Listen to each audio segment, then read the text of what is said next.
అక్కయ్య గారు పెట్రోల్ ధరలు రాబోతే రాలేదు దసరా పండగ అని చెప్తున్నారని వచ్చేసామండి రాత్రి రాజమండ్రి పైనుంచి రైలు కింద నుంచి వచ్చేసానండి. ఏమంటే అక్కయ్య గారు మరి మీకు ఏమైనా డబ్బుకి దానానికి ఏమైనా లోటుకుంటే చొప్పండి సాయంత్రం మాకు ఉత్తరం రాసి పోస్ట్ లేకుండా పోయిపోయాడు మాకు తొందరగా వెళ్ళిపోతుంది. మాకు డబ్బుకి దానానికి ఏమైనా లోటు లేదండి. మాకు బ్యాటరీలు ఏమైనా తక్కువ అనుకున్నారు. మాకు ఏలూరు ఎలికల బ్యాటరీ మాదే, ఉయ్యూళ్ళ ఉడతల బ్యాటరీ మాదే, పామర్లో పందికుత్తుల బ్యాటరీ మాదేనండి. మీరంతా చాలా ఇల్లుగా చిన్నలు కట్టించేశారు, చాలా ఇబ్బంది పడిపోతున్నారని చెప్పి ఇప్పుడు సాయంత్రం 7 మీటింగ్ పెట్టించారు. మీరు అంతా వచ్చేవాళ్ళు కృష్ణ నదిలో భోజనాలు పెట్టేస్తాను. నేను చదువులో మాత్రం బాగా పేస్ అయిపోయాను అక్కయ్య గారు. నాకు చదువు సంకలకడికి వచ్చేసింది, గుడింతల గుండ్ల వరకు వచ్చేసింది, పాటల పాత్రల వరకు వచ్చింది, ఇంగ్లీష్ ఇదిల వరకు పరిగెత్తింది. కాకపోతే చదువు నిన్న మధ్యాహ్నం కొంచెం చదువు ఎక్కువ సంతకం పెడతాం మర్చిపోయాను. జగన్ గారి దగ్గరికి వెళ్ళి రాత్రి ఉద్యోగం పడితే ఉద్యోగంలో ఉన్న సంతకం చేయవలసి వస్తున్నా ఉద్యోగంలో నుంచి ఉద్యోగం ఇచ్చాడు. మాకు డబ్బుకి దానానికి ఏమైనా లోటు లేదండి.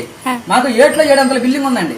దాంట్లో ఏమేసి కట్టించానంటారు బిల్డింగ్ కి పింక్ అయితే పేలిపోతే నాపర నలిగిపోతే సిమెంట్ సితికిపోతే తాటకైతే గలగలంటుందని మా అబద్ధాలు ఆపించారు. కొత్త కలప తయారు చేశారండి. ఏం కలపంటారు అది జిల్లేడు కలప, బొబ్బాసి కలప, 9 దోలాలు, ఒరిగే దోసాలు, సీపులు పుల్ల కిటికీలు, పోడిపి గచ్చు, తామరా కప్పు, ఇంటి ముందర వచ్చు, ఇంటి వెనకాల గచ్చు, ఉప్పులు బాగానే ఉంటుంది. అప్పుడప్పుడు చుట్టుకాలంటే గమనం చుట్టేసి వెళ్ళిపోతుంది. డబ్బుకి దానానికి ఏమైనా లోటు లేదండి. నా గమనం చూసి మమ్మల్ని చూసి పాకిస్తాన్ యుద్ధానికి రమ్మంటే ఇదే కనిచ్చుకుని వెళ్ళానండి.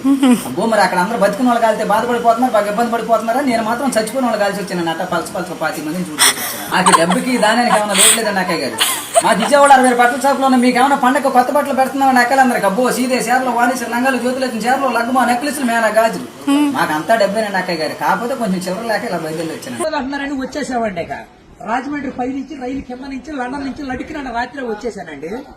నేను వస్తా జరగాలి మీ కోరికని గుమ్మడికాయంత బంగారాన్ని తీసుకొస్తుంటే కుక్క ముట్టుకోకుండా కుక్క తోక ముట్టుకుంది విజయవాడ బస్ స్టాండ్.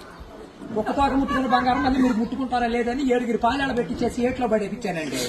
3 కోట్లు తీసుకెళ్లి మురికాలలో పడేశాను.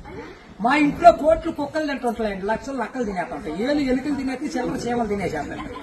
ఇక కాగితాలు కట్టుంటే కాగితాలు తీసుకెళ్లిపోతాం. మాకు పొయ్యిలో ఎండి ఇంట్లో బంగారం ఉందండి. కాకపోతే ఇంట్లో వాళ్ళు ఎసట్టాలు బియ్యం లేక ఎండిపోతున్నారు.